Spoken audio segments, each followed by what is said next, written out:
ဒီမစားနဲ့အဖေနဲ့ပြောတဲ့စကားတဲ့ဘာခက်ကလေးလဲပြီးတော့မအိတ်သေးဘူးလားတဲ့အမေနဲ့ညီတဲ့ချင်တိုင်း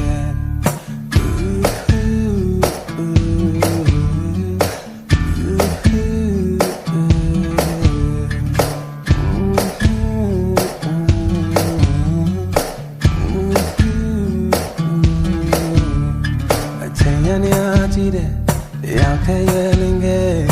ရမ်းပြီးစဉ်းစားတိုင်းငုံမိပါတယ်အိမ်ပြန်ခွင့်ရခဲ့တော့အမေကြီးတဲ့အချီကကျွန်တော်ဟာမှုတို့အရွယ်ကကလေးငယ်